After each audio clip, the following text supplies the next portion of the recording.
The subcommittee will come to order. The Chair will recognize himself for an opening statement. In fiscal year 2014, the Medicare program will cover nearly 54 million Americans.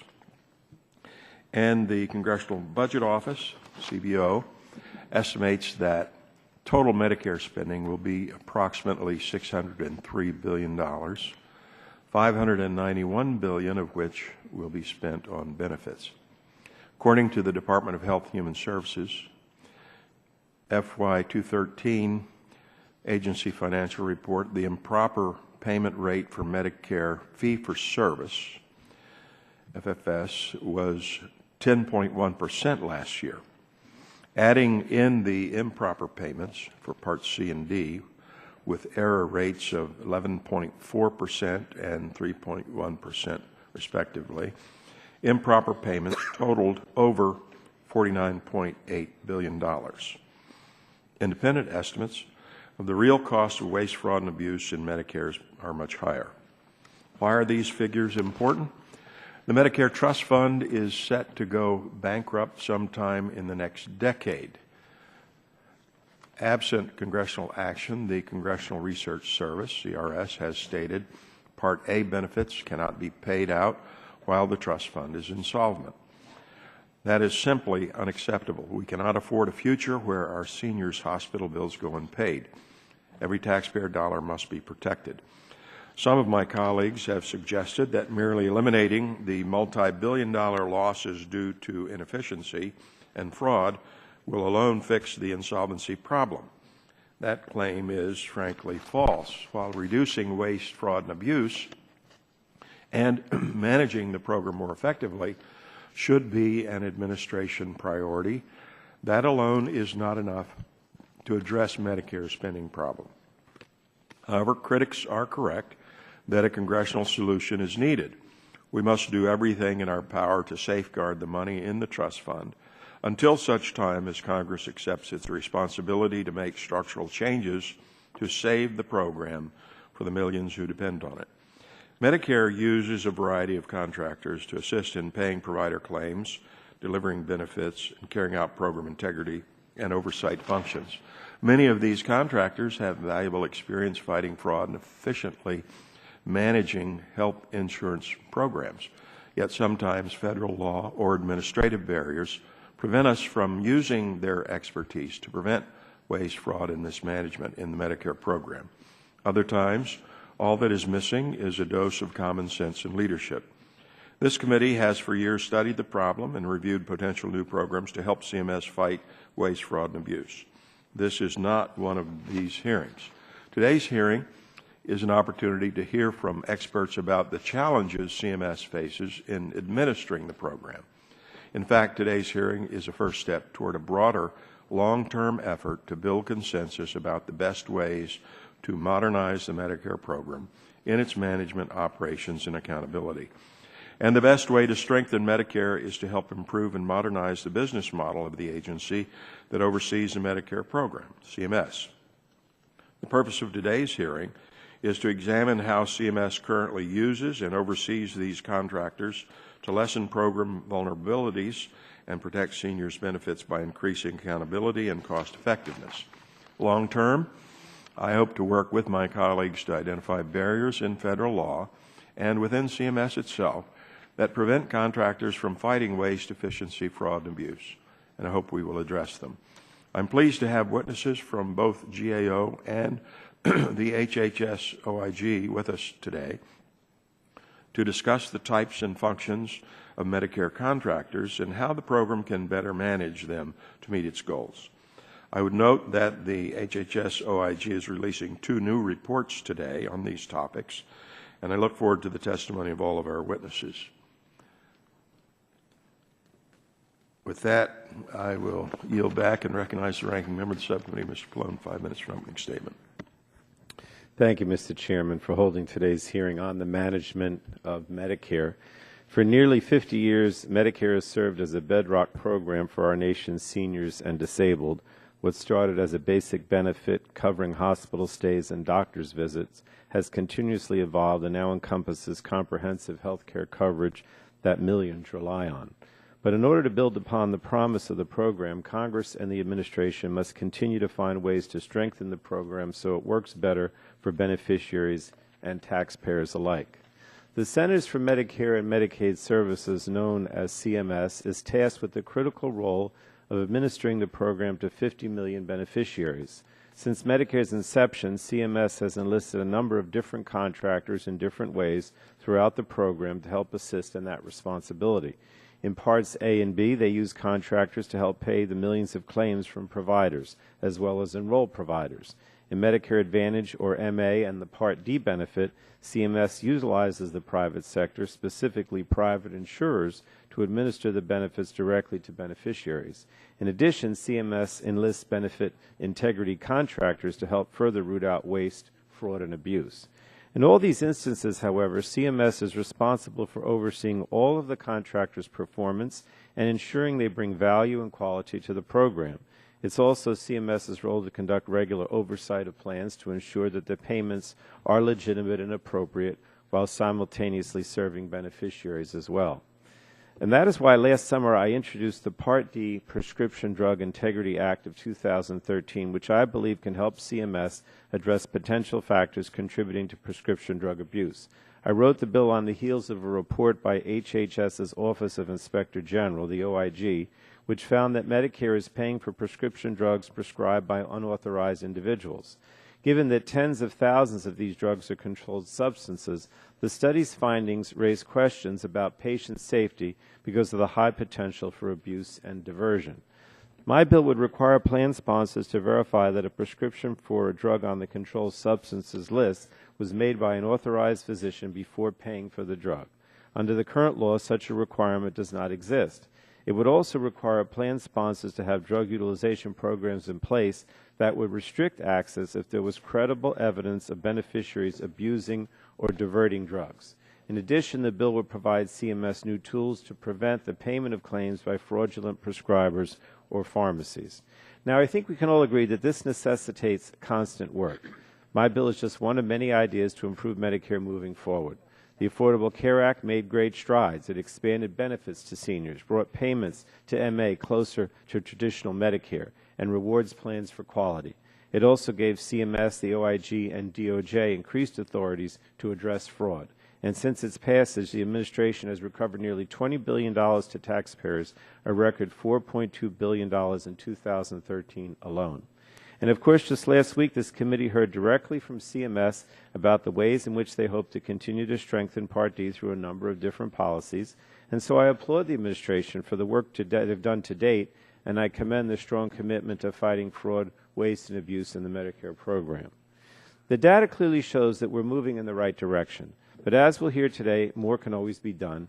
In fact, the OIG will issue 2 reports identifying a number of flaws in oversight of MA and Part D plans and the benefits they provide, specifically regarding data collection. I look forward to hearing more about these recommendations. In fact, Mr. Waxman and I intend to encourage CMS to quickly adopt these improvements. So let me thank our witnesses for their participation and work on this topic.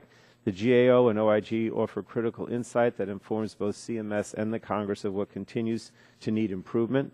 And together we must all commit to improving the quality and efficiency of Medicare and be responsible stewards of taxpayer dollars. Robust and aggressive oversight of contractors is critical to this mission. Thank you, Mr. Chairman. I yield back the remainder of my time. Chair, thanks, gentlemen. Now recognize the ranking member of the full committee, Mr. Waxman, 5 minutes for an opening statement. Thank you, Mr. Chairman. For more than 4 decades, Medicare has been a critical program for ensuring the health and also the financial well-being of seniors and people with disabilities. The program has evolved significantly over that time, adding benefits, adding coverage options, and becoming a major force in the U.S. healthcare market. As the program has grown and changed, so too has the oversight role of the Centers for Medicare and Medicaid Services, or what we call CMS. CMS works with private contractors, especially in the original Medicare, the fee-for-service program, to perform the day-to-day program operations such as paying claims, enrolling providers, and conducting first-level appeals. In Parts C and D of Medicare, CMS contracts with private insurance companies to deliver Medicare's benefits. In either case, CMS is ultimately responsible for making sure that the Medicare Trust Fund dollars paid to these contractors are used appropriately and soundly. We know from past experience that without strong oversight from CMS, contractors do not always perform adequately and have the potential to abuse the public trust. I'm glad we'll be hearing from both the Office of Inspector General, OIG, and the Government Accountability Office, GAO, today.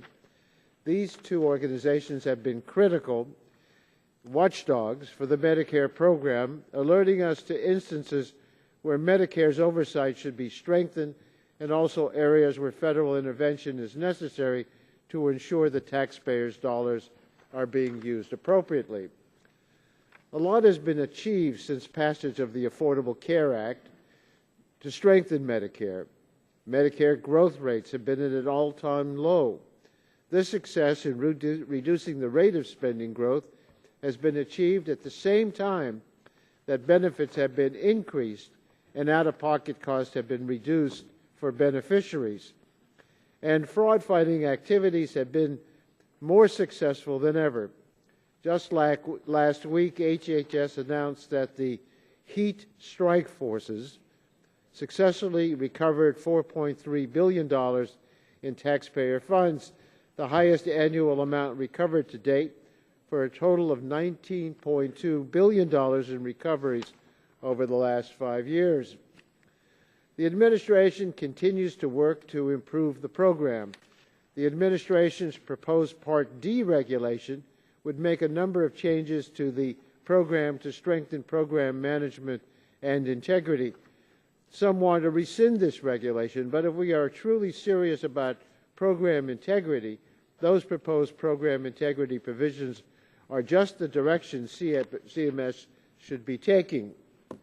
Two OIG reports that were released today note significant concern with reporting of fraud and abuse incidents in the Medicare Advantage and Part D program. There is wide variability in reporting, and many have failed to report any potential fraud and abuse incidents at all. CMS needs to do a better job managing the private insurance companies that participate in Medicare. But Congress needs to do its part by giving CMS the funds to do its work. We all know that CMS budget has been inadequate in recent years. For example, while CMS has added nearly 3 million beneficiaries to the Medicare program over the last 2 years, the funding provided by Congress to administer the Medicare program and fight fraud, waste, and abuse has remained essentially flat. Whether we're talking about appropriate funding for nursing home survey and certification, funding for claims processing and provider education, or funding for implementation of the Affordable Care Act, we should not let our austerity get in the way of proper program management, but I'm concerned that is just what is happening. Starving the agency is no more justified than voting to kill Medicare outright by enacting Chairman Ryan's voucher plan. All things considered, this administration has done a remarkable job of improving program oversight and management, but we do have more work to do, so I'm pleased that we'll be hearing about those areas for improvement today. In closing, I'd like to make sure that my message is clear. Is the Medicare program an effective program? Yes. Are there opportunities to improve Medicare management, oversight, and overall performance? Of course. And we can do that without harming beneficiaries. Thank you, Mr. Chairman. Chair, thanks, gentlemen. All members' written testimony will be, opening statements be made part of the record. We have one panel before us today. Ms. Kathleen King, Director, Health U.S. Government Accountability Office. Our first witness, Dr. James Cosgrove, Director, Healthcare U.S. Government Accountability Office. Our second witness, and Mr. Robert Vito, Regional Inspector General for Evaluation and Inspections, Office of Inspector General, U.S. Department of Health and Human Services, is our third witness. Thank you very much for coming today. Your written testimony will be made part of the record. You'll have 5 minutes to summarize your testimony. At this point, Chair recognizes Ms. King, 5 minutes for her opening statement. Chairman Pitts, Ranking Member Pallone, and members of the subcommittee. My colleague James Cosgrove and I are pleased to be here today to discuss the role that contractors and private plans have in the Medicare program. CMS relies extensively on contractors to assist it in carrying out its responsibilities, including program administration, management, oversight, and benefit delivery. Contractors have played a vital role in the administration of the program since its enactment in 1965. In fact, Congress designed the original Medicare program so that it would be administered by health insurers or similar organizations experienced in handling hospital and physician claims. Congress also stipulated the process for selecting contractors, which differed from the way that most other federal contractors were awarded, in that Medicare contracts were not awarded by a competitive process. Beginning in the 1980s, the Department of Health and Human Services asked Congress to amend its authority regarding the selection of contractors. It wanted to open the process to a broader set of contractors and increase its ability to reward contractors that were performing well. In the Medicare Modernization Act of 2003, Congress repealed the statutory limitations on the types of contractors that CMS could use and required compliance with the federal acquisition regulation and competitive procedures to select new contractors. Congress also required CMS to develop performance standards for the new contractors called MACs, or Medicare Administrative Contractors, and gave CMS the authority to provide incentives to the contractors for good performance. The MACs are responsible for a wide variety of claims administration functions, including processing and paying claims, handling the first level of appeals, and conducting medical review of claims. CMS is responsible for overseeing the MACs.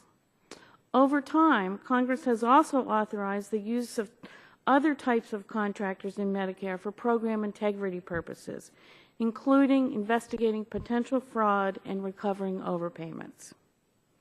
Unlike Medicare fee-for-service, in which contractors process and pay claims, in Medicare Part C, known as Medicare Advantage, CMS contracts with private organizations to offer health plans that provide all Medicare-covered services except hospice care and may provide other services not available under fee-for-service. CMS first began contracting with private plans to provide care to enrolled beneficiaries in 1973. Over time, Congress has made various changes in the program, most notably paying plans on a risk basis. As of February 2014, nearly 30% of Medicare beneficiaries are enrolled in Medicare Advantage, which is an all-time high. While Medicare contract requirements and program parameters are largely derived from statute, CMS has responsibility to implement the program and ensure compliance with requirements. While Medicare Part C provides beneficiaries an alternative to obtaining their Medicare benefits through fee-for-service, Congress structured the Medicare Part D program to provide benefits only through private organizations under contract to Medicare.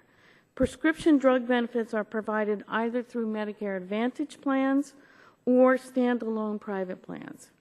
Medicare pays sponsors a monthly amount per capita, independent of each beneficiary's drug use. The Part D program relies on plan sponsors to generate prescription drug savings through negotiating price concessions with entities such as drug manufacturers, pharmacy benefit managers, and pharmacies, and managing beneficiary use of drugs. As with Medicare Advantage, while CMS contracts with plan sponsors to provide the Part D benefit, it is responsible for administration of the program.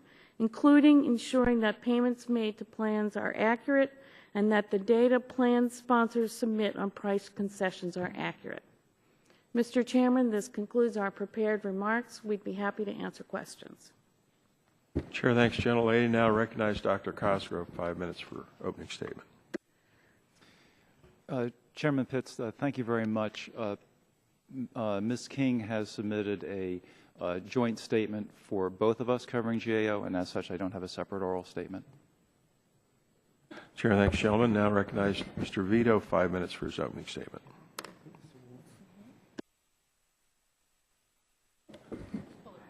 Pull it closer and poke the button. Make sure it's on. Okay, thank you.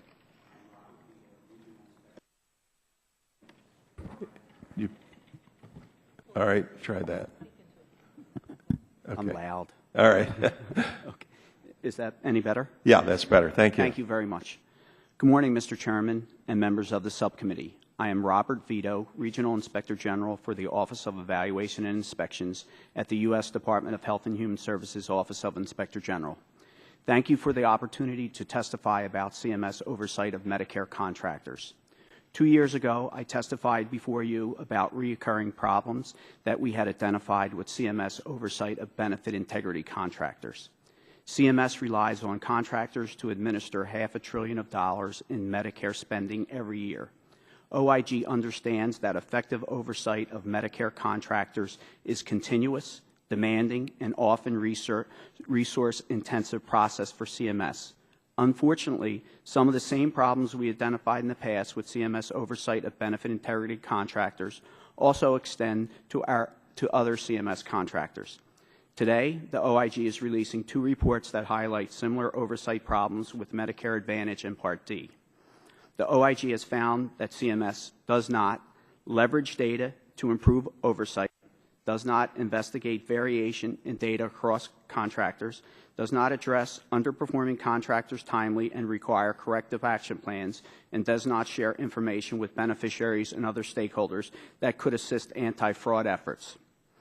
Since 2008, we have repeatedly recommended that CMS require Part D plans to report fraud and abuse data. Rather, CMS merely encourages Part D plans to voluntarily report these data.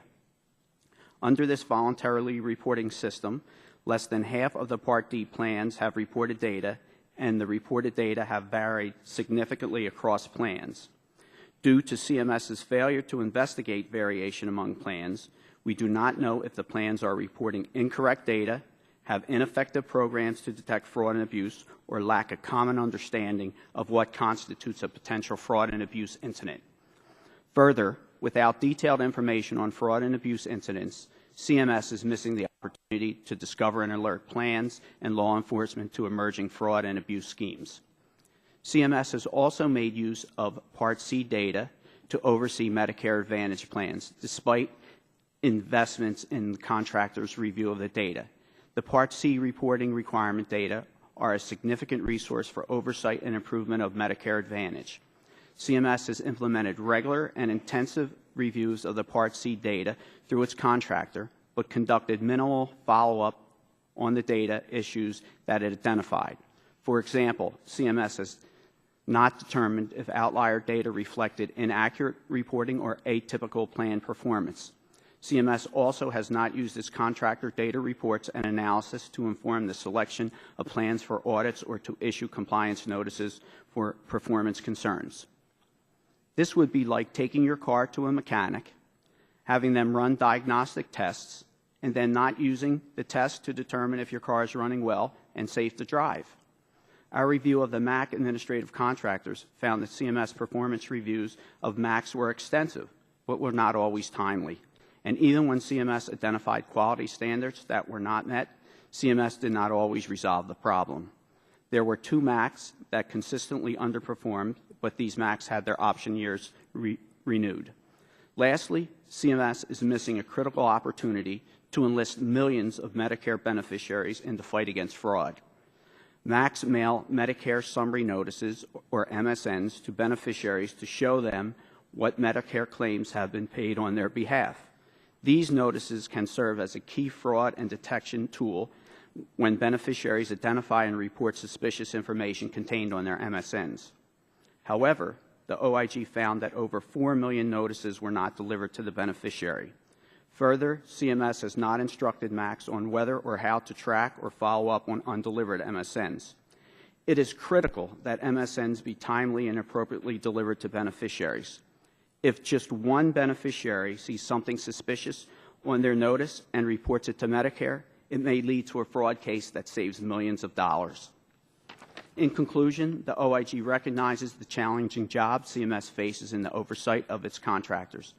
OIG has recommended actions that CMS could undertake, and now CMS is considering some of these recommendations. Thank you again for your interest in this important area and for the opportunity to testify before the subcommittee today.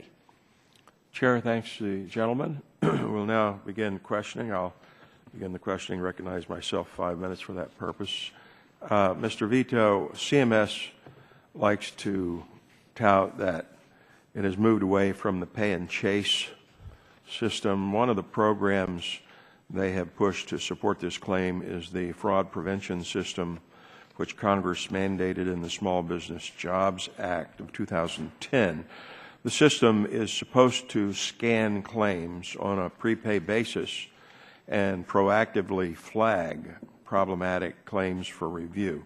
The last report found that the Inspector General's team could not validate most of the resulted savings from the program.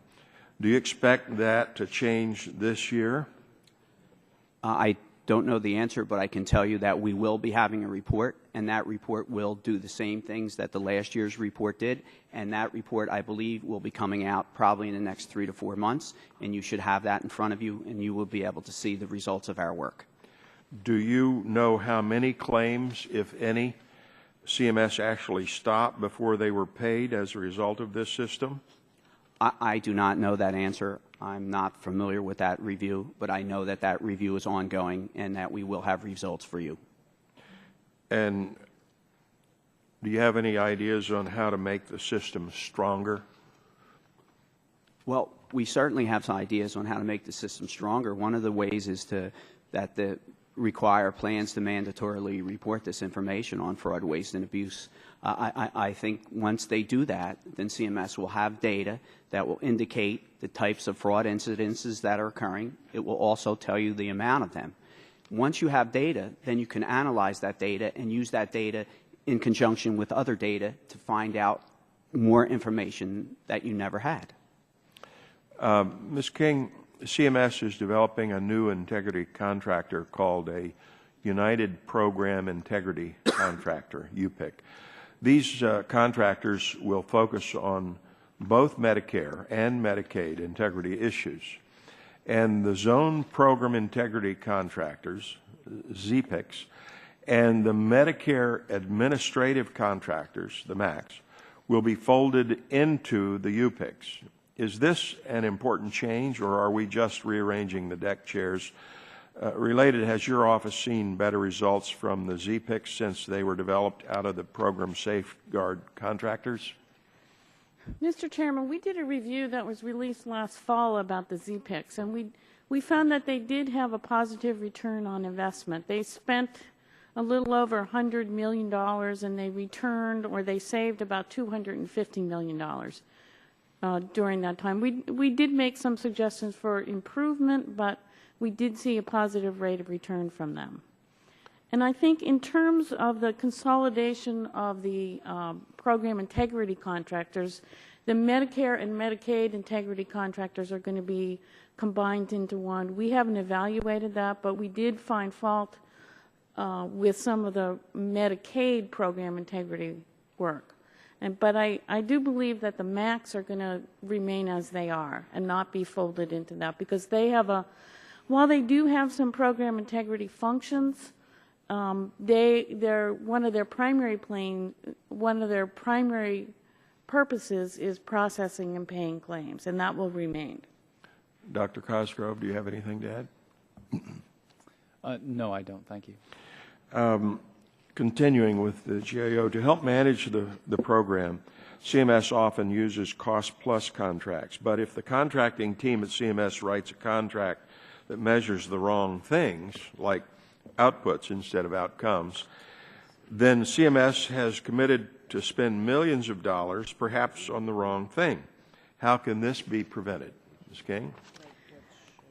You're right that they do use often cost-plus contractors under the FAR, under the Federal Acquisition Regulation, and that's one of the things that Congress authorized them to do during contractor reform. We are now looking at some of the incentives that are provided to the MACs under their contracts to see if perhaps there could be better incentives put in the contract. And in some cases in contracts, we evaluated recently the HICFAC program, which is the Fraud and Abuse Control Program. And it's hard to measure outcomes there because we don't know what the baseline is. We don't know what the baseline is for fraud. So that's an inherent challenge. My time's expired. Chair recognizes the ranking member, Ms. Plone, 5 minutes for questions. Thank you, Mr. Chairman. I wanted to ask Mr. Vito a question. Today, the OIG released the report on some of the shortcomings of the oversight of Part C, or Medicare Advantage. And it sounds to me like Medicare Advantage plans have a lot of work to do in order to improve their fight against fraud and abuse. First, can you tell me, do we know how much fraud and abuse is happening in Medicare Advantage? And second, what kind of data is CMS collecting, and what additional data does OIG believe should be collected? Okay. In the Part D area, CMS has not voluntarily. CMS has voluntarily collected only. They have only voluntarily collected the information that we have requested. We have asked that they mandatorily report that information. That information would allow them to determine the number of fraud incidences that occurred.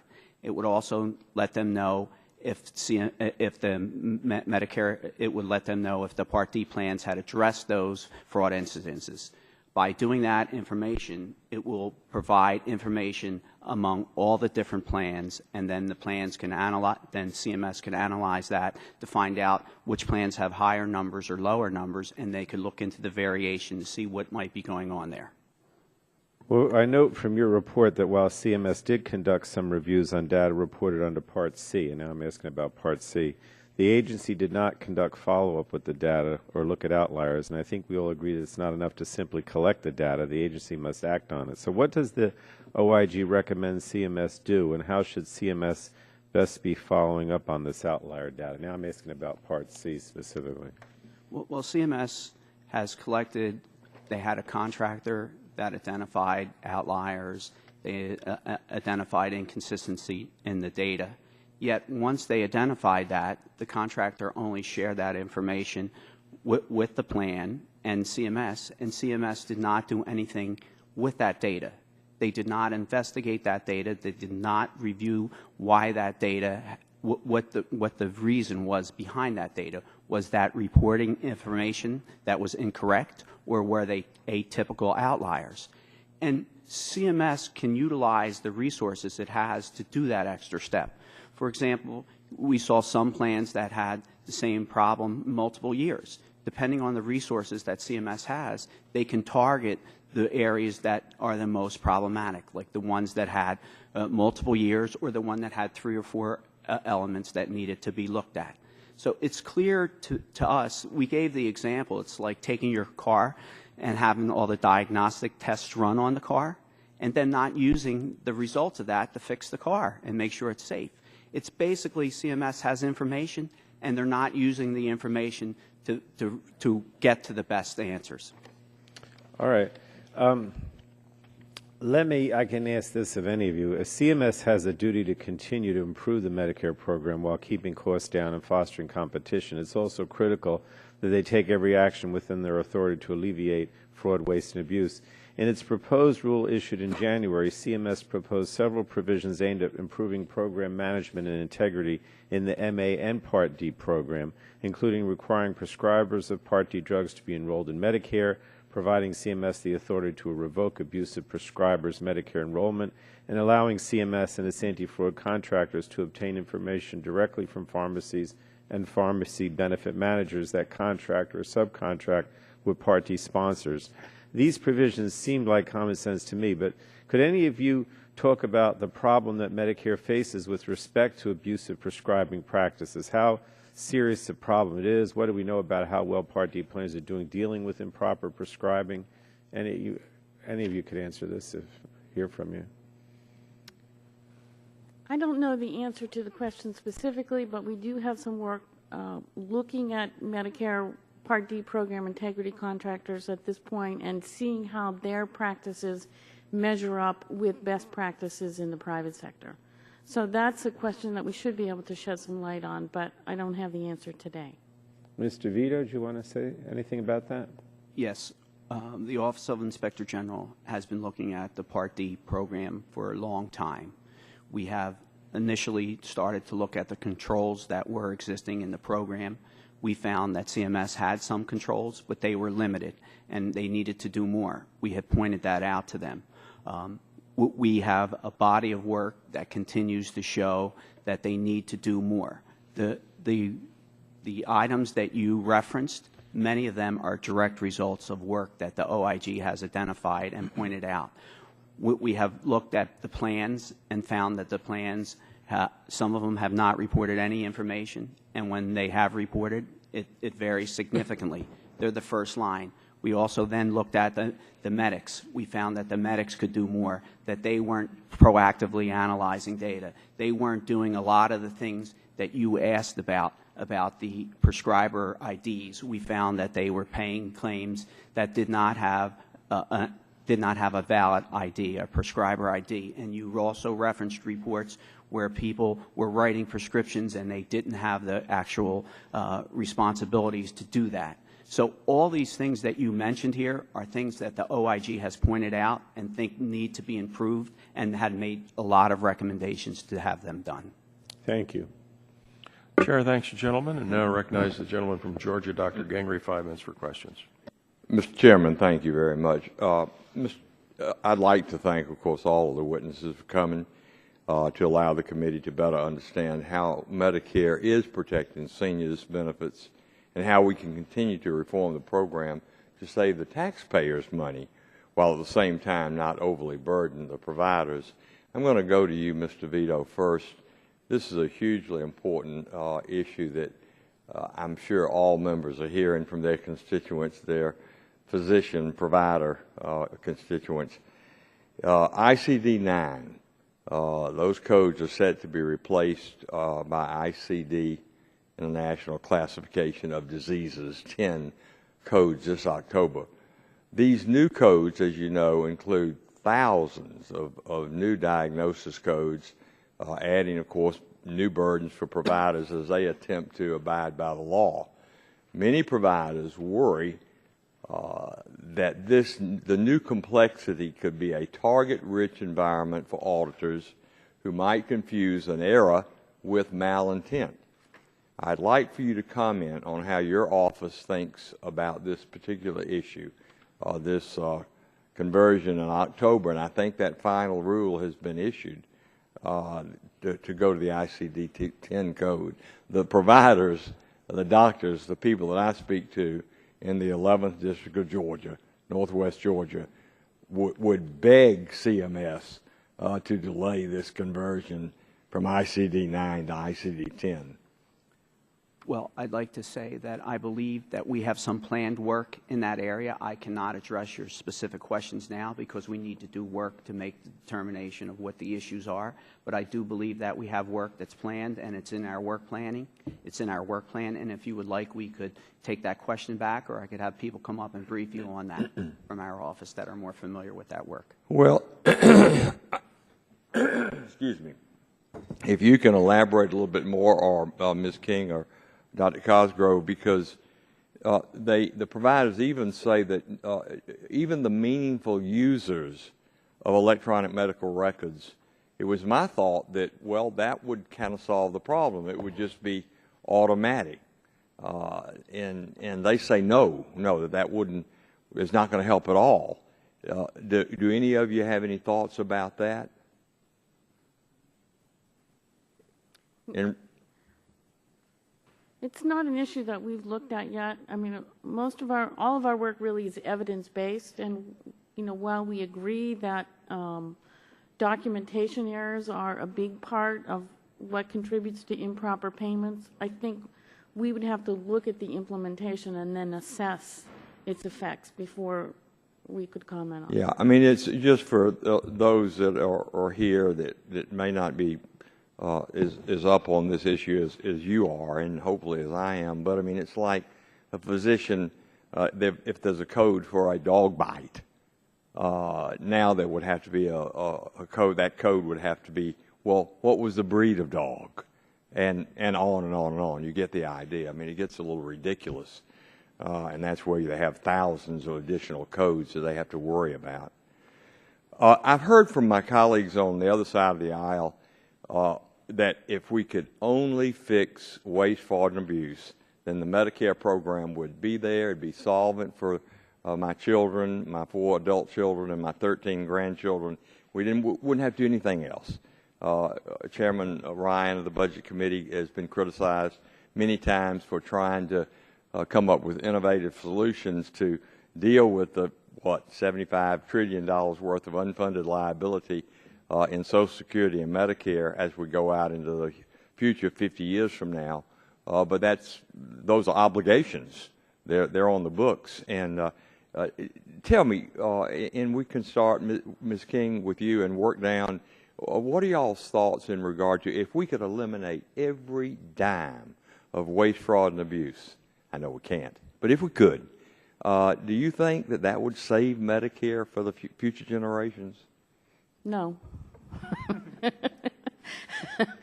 That's fine. No, as Mr. Dingle would say, if he were here this morning, that's fine. Dr. Cosgrove. I'm going to echo the no. I mean, it's going to be a perpetual challenge to try to address waste, fraud, and abuse in the program. It's a large program, and weeding it out is going to be a constant challenge. But given the demographics and the increase in technology, there are other... I'm going to stop you right there. I want to make one closing comment. Mr. Vito, I apologize for that, but I did start with you. Mr. Chairman, the administration's attempts to constrain fraud and abuse need to meet the program integrity recommendations provided by GAO. We must make sure that these attempts are not overly burdensome to providers. They do not overly penalize them for honest mistakes. It's clear, however, in my opinion, that program integrity provisions alone will not provide a sustainable Medicare program for the future. It's my hope that my colleagues take a more serious look at structural reforms for Medicare that will create a sustainable program that continues to provide health care services and peace of mind to our precious seniors. Thank you, Mr. Chairman. I yield back. Chair, thanks, gentlemen. Now recognize the gentlelady from Virgin Islands, Dr. Christensen. 5 minutes for questions. Thank you, Mr. Chairman, and thank you for this hearing. I want to associate myself with part of my colleague from Georgia's remarks about concerns about not placing undue burdens on our providers or mistakenly charging them with fraud and abuse. But thank you for this hearing, and I've had the experience on the MD side, but I will say that the operations of our Part B contractors have greatly improved in the Virgin Islands and Puerto Rico, but I still do get some complaints, and I hope that ours is not one, Mr. Vito, that's underperforming and still having their contract renewed. Yet despite the improvement, there seems to be a lot of, based on your testimony, Mr. Vito, a lot of room for improvement still. I have a couple of questions. The first one relating to the Affordable Care Act, which strengthened the Medicare program in many aspects, not only enhancing program benefits, but also by bolstering anti-fraud and abuse efforts. For example, the ACA provided new provider enrollment and screening authorities to help CMS weed out bad providers and gave CMS new authority to place a moratorium on provider enrollments in areas with high fraud concerns. So, Mr. Vito and Ms. King, can you tell us more about CMS using the new program integrity tools that were enacted in the ACA? Has the Medicare program improved as a result of these provisions in the Affordable Care Act? We looked at the provisions of the law and the new enrollment processes shortly after they were enacted and when CMS was in the process of implementing them. Since then, we've not gone back and taken another look, but I do know that CMS has used its authority to impose moratoriums on durable medical equipment and home health providers since then. Well, the Office of Inspector General is doing the exact job that you asked about.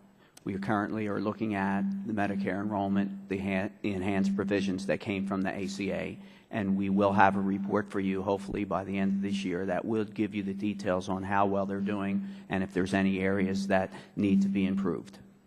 Okay, so that will give us areas where CMS should continue to focus Yes, its efforts. we'll be able to tell you about how they're using their extra activities and what results they're achieving. Are there legislative actions that any one of you would recommend Congress take in order to build upon the ACA and continue to strengthen the anti-fraud and abuse efforts in the Medicare program at this time? No, I don't think we have matters pending before Congress that we have asked you to act on in that arena. Well, we have a couple ideas for you. We have been recommending now that CMS implement a mandatory reporting requirement for Part D, and they have not done it. They don't need to have legislation to do it, but it might be that you can help them achieve that through legislation. In addition to that, we also think that there might be some flexibility that you want to give CMS when they award contracts.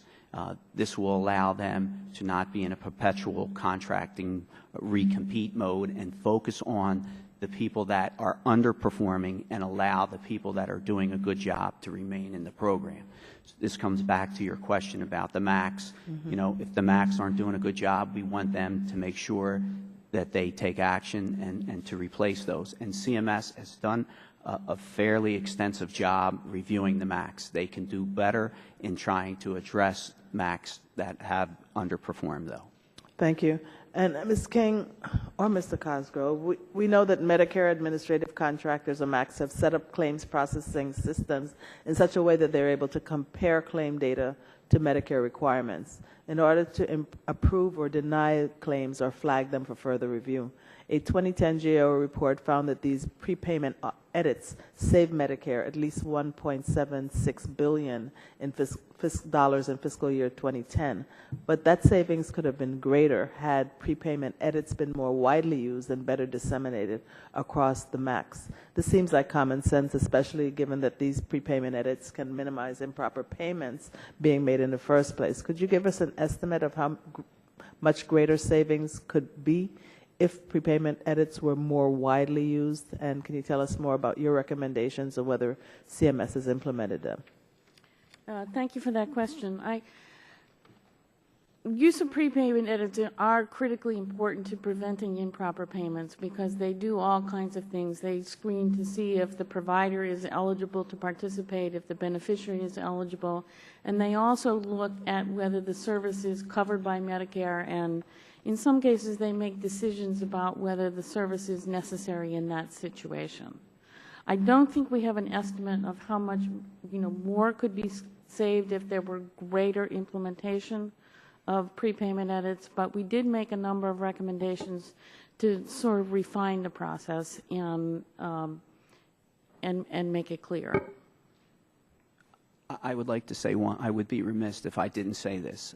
I think if Congress can consider funding the OIG fully, I think it would benefit the program. We have a 8-to-1 return, so you give us $1, we get $8 back. We've been in a hiring freeze. We've had budget crises. We're not able to do the work that we would like to do, and if you were able to fund us, we could achieve these results. So that's one thing that I didn't bring to your attention, but I would like to. Thank you for considering it. Chair, thanks. Gentlelady, now recognize gentleman from Illinois. Mr. Shemkus, 5 minutes for questions. Thank you, Mr. Chairman. It gives me a chance to promote one of my colleagues from Illinois, Mr. Roscom's bill, the PRIME Act, which is addressing the pay and chase issue, which was kind of mentioned in some of the opening statements, and I want to make sure I put that on the record. Mr. Vito, using your car analogy, if one's a Cadillac where someone has payments of $3,000 a year, one's a Buick and that payment is $1,000 a year, and the Chevy is their payment per month is $350 a year, and you propose cost savings of $250 per month to all these payments, and the individual can't afford any of those cars, does that save them from losing their vehicles? I think in the analogy that you gave, it doesn't, but that was not. No. Well, I'm just starting. I'm just warming up here. So, Sydney, if you'd put the chart on here. So, and that's what Dr. Gingrey was talking about too, and Ms. King and Dr. Cosgrove and I think Mr. Vito. That's where we're at today. The red is the mandatory spending. The blue is the discretionary budget. When we have our budgetary fights and the shutting down of government, it's only that blue section that we're fighting on. This is the whole debate. And Ms. King and Dr. Cosgrove, you answered correctly. We can save a couple $2 billion here and there, but that fundamentally does not affect the solvency of our mandatory programs. It's almost like pocket lint. Now, it's good to get that lint out of your pocket, but it doesn't fundamentally affect the solvency issue. In fact, my friend I just followed talked about Obamacare or the ACA. It took $716 billion out of Medicare, and we had a hearing. We had a hearing last week on Medicare D, and Medicare D is changing to pay for this expansion. So I want to ask this question to Mr. Vito. I want to follow up. So in 2012, HHS is said to recoup $4 billion from a program integrity efforts, but roughly half of, $4 billion, and Medicare is $466 billion. This is 2012 numbers. But roughly half of that was due to settlements with pharmaceutical companies, and the agency spent about $1 billion in total costs. So that leaves about $1 billion in actual recoup money for a year.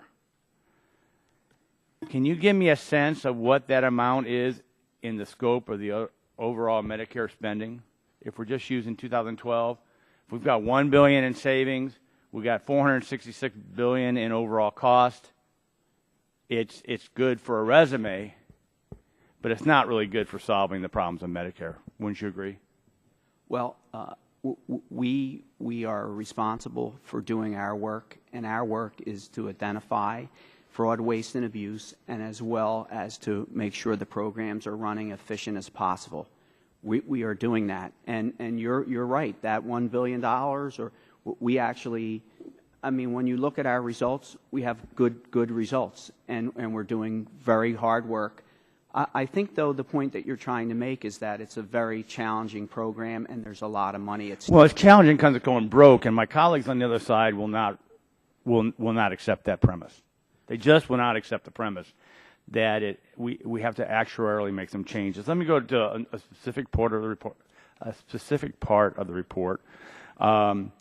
As part of its efforts to reduce Medicare fraud and abuse, CMS relies on beneficiaries to report suspicious activity identified on their Medicare summary notices. Medicare summary notices are paper forms that summarize processed claims. Your office found that over 4 million Medicare summary notices mailed to beneficiaries were not delivered in 2012. Can you, in the time remaining and whatever else the chairman allows, can you talk through that issue and that problem? Yes. An MSN is basically telling you what services that Medicare has paid for. And CMS says that it's the best defense against fraud that a beneficiary can do is to look at their MSN. And when they look at their MSN, if they see services that are not that they did not receive, then they can report it. In New York last year, there was a case where a beneficiary looked at the MSN or its family, noted that the services that were being billed to them, they did not receive them. And then they started the case. The case was a $10 million case. So when you look at MSNs, they're very critical pieces of information that I personally got an MSN, not from Medicare, thank God, I'm not that old, but I did note that there was some indication that I was having a procedure that is only good for a woman.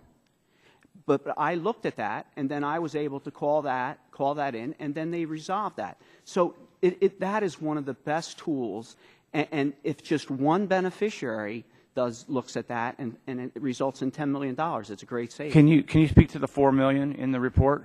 Yes, $4 million is small number compared to the total. No, about the not being mailed out. Oh, yes, I can. When we started this review, CMS had no idea on the number of MSNs that were not being delivered. They had no totals. We actually went to each MAC and asked each MAC to tell us how many MSNs they had that weren't getting to where they needed to be. This is important because without knowing that, you don't know what the extent of the problem is. That's why we went out and did this. This had already been pointed out to CMS 2 times previously in annual reports, and CMS, they thought about doing it, but they found out that it cost money to have some people at the MAC doing this. So they made a decision not to do that. Okay, Chair thanks the gentleman, and now recognize the gentleman from Florida, Mr. Bilirakis, 5 minutes for questions. Thank you, Mr. Chairman. I appreciate it. The first question is for the panel. The IRS does an estimate of how much money they should be collecting and compares that to how much money they actually collect. This gives them a sense of how many people are not complying with the tax code or are tax evaders. We report on how much money is recovered from fraud arrests, but without any measurement of the fraud problem. It's hard to know how much of a difference we're making. Have you ever done an official estimate of fraud in the Medicare program? And has CMS ever done an official estimate for the panel? So we'll start with Ms. Yeah, Keaton. we have not.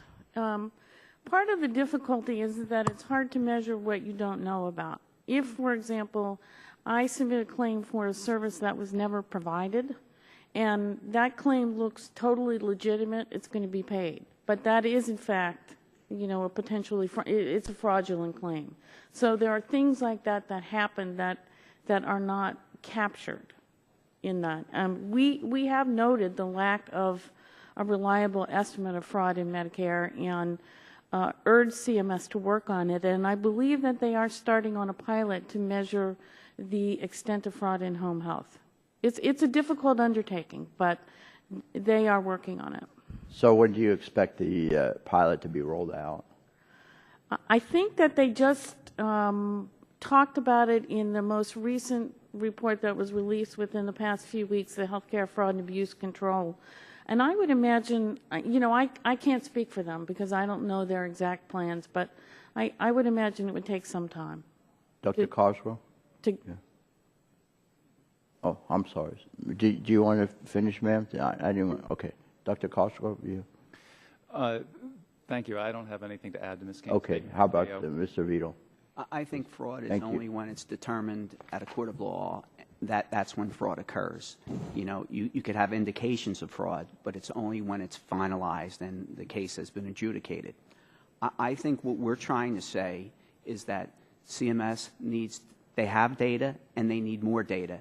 And when they have that data, they need to analyze that data. And that would help them identify what's going on in their programs. For example, in the Part D area, if they got information on what the plans are reporting as incidents of potential fraud, then they can look behind that. They could use that data to compare it to fraud areas to see if that contract, that Part D program is actually doing a good job in detecting and preventing fraud, waste, and abuse. They can compare it to their others. So for me, I think you're asking about data and the use of data to make informed decisions and to target your work. And that's what we're advocating with CMS, that they use the data they have and maybe enhance some more data so that they would be able to target their resources in the best manner. Thank you. Next question. Many of the monetary, criminal, and civil penalties for fraud were established in the 80s and 90s. Do you think these monetary penalty amounts should be updated? Ms. King? I don't have the expertise to comment on that, sir. Okay. Dr. Coswell? We have not done any work in that area. I am not a lawyer or a prosecutor. I can tell you, though, we have those people, and we would be certainly willing to answer your question or meet with you to talk about your question. Well, that's fine, but I mean, if they were, if the penalties were established in the 80s and 90s, that was a heck of a long time ago. So I would think they would need the updating. But yes, I'd like to get with you, Mr. Vito, on that. I think we could certainly meet with you and tell you. Okay. Next question. GAO has Medicare listed on their high-risk programs. Medicare has probably been on the high-risk list longer than some of my staffers have been alive. Has CMS done anything recently or in the foreseeable future that would move Medicare off the high-risk program list? Who would like to respond first? I will, sir. We are in the process of updating our high-risk report for the next issuance. And Medicare is an inherently complex, it's an expensive program. It is, as noted, taking up a larger share of the federal budget and of national spending each year. So it's an intrinsically complex program, but we are in the process of evaluating whether it should continue to be on the high-risk list. It has, however, been there since 1990, since the very beginning of our high-risk list. Thank you. Thank you. Dr. Coswell. Well, I just want to comment on one of the efforts that CMS has underway regarding Medicare Advantage, the Part C program. It's in the process of collecting encounter data from plans so that we better understand the services that they're providing to beneficiaries. I think their immediate plans are eventually to use this to improve the risk adjustment, the adjusting payments for health status, but the data has opportunities to go well beyond that and allow CMS to do a better job of oversight. And we currently have work on CMS's plans and efforts right now. We hope to be able to report later on this spring. Thank you. Mr. Vito, would you like to comment? I think that Medicare program is certainly a complex program, and a large amount of resources that the OIG is focused on looking at that program. We have results that continue to point out that there's things that can be done. We have shown where better use of legislation and policy rules have resulted in savings that have been achieved of $19 billion of the recommendations that the OIG has made. So we think that it's a very challenging program. We think we need to devote a lot of resources on that program in every way, whether it's evaluation, auditing, or investigating. And we could certainly use more funds to do that. But we definitely believe it's a challenging program, and we're going to do our best to keep our eye on it. Thank you. Mr. Chairman, I know my time has expired, so I'll yield back. Chair, thanks, gentlemen. That concludes the first round. We'll go to one follow-up per side, and I'll recognize myself 5 minutes for that purpose. Private insurers and HMOs face many of the same challenges that Medicare does in managing its providers. In August of 2012, CMS announced a public-private partnership. Many in Congress applauded this overdue collaboration. But now, about a year and a half later, private plans and Medicare have shared only the most basic information. How can CMS contractors be allowed to better cooperate and benefit from their knowledge of suspect and untrustworthy providers? For both Ms. King and Ms. Vito. Mr. Vito. Okay, well, in our Part D report, we recommended that CMS share the information on possible fraud issues with plans as well as law enforcement. So we think there is benefit to continuing sharing. You have to be careful what information you share, but I think there's a way to do this, and our office has that partnership, and we're working through that, and we would be able to, again, take any question that you have. I'm not the expert on that, but we do have people in our office that would be willing to come and meet with you or handle any question you might have on that. Any other comments? Dr. Cosgrove? Yes, I guess I would just like to mention the Medicare Advantage encounter data that CMS is currently being collected, because I think that will give CMS a broader view of what's going on in what's becoming a very significant part of the Medicare program, a much broader view than even one plan has. And those data, I think, hold a great deal of promise if CMS follows through and analyzes and uses those data. Okay. How many contracting officers are there at CMS? And are they required to be subject matter experts in their areas of contracts? And what type of training do they receive? And how are they held accountable? How is their performance assessed? Ms. King? That's not an issue that we have looked at. And I don't know how many contracting officials there are there. Mr. Vito, you know?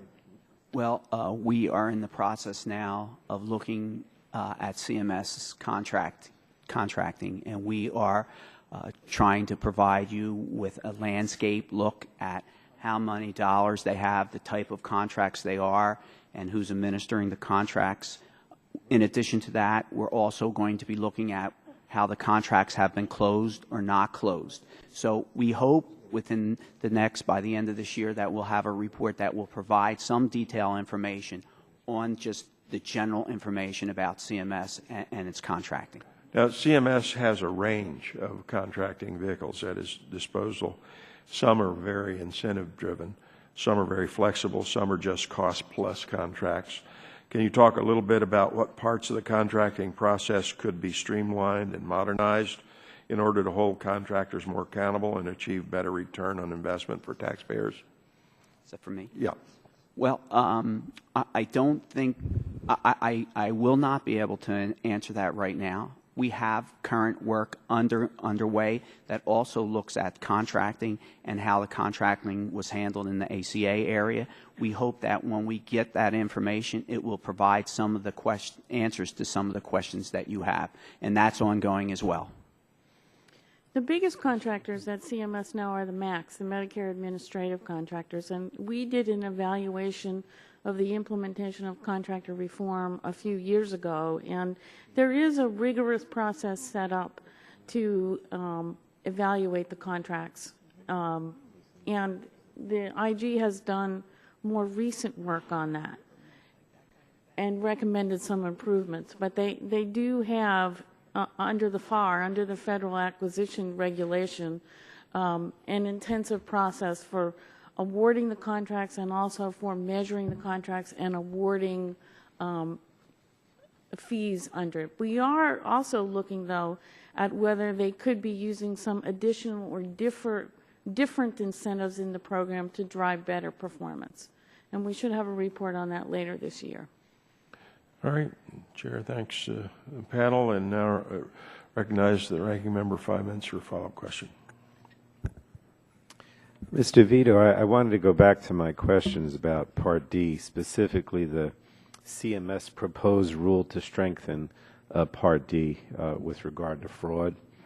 And I've heard some concern that requiring physicians who wish to prescribe drugs to Medicare beneficiaries actually be enrolled in the program is too much bureaucracy and interference for physicians. And I just wanted to get your assessment of that. Do you believe that it is overly burdensome to require a physician writing prescriptions for which Medicare will pay be subject to some basic enrollment standards? What's your opinion on that? I think that we had previously made that a recommendation, and if we did, that means that we think it's appropriate to do. I think it's always a challenge to find the right balance, and that's what we seek to do here, to make sure that the program is properly safeguarded and that there's not too much burden. So those are the things that we come to when we make a recommendation. All right, I appreciate your insight. As I mentioned in my opening statement, this is an important topic, and that's why I introduced the Part D Prescription Drug Integrity Act, and I think we can and have to do more in the Part D program to help address the prescription drug abuse epidemic. I have no further questions, Mr. Chairman. Thank you. Chair, thanks you, gentlemen. Members do have other questions. We'll submit them to you in writing. We ask that you promptly respond to those questions in writing. And I remind members that they have 10 business days to submit their questions for the record. Members should submit their questions by the close of business on Tuesday, March 18th. You've been addressing a very important issue. We thank you very much for your work and look forward to continue to work with you. Without objection, this subcommittee is now adjourned.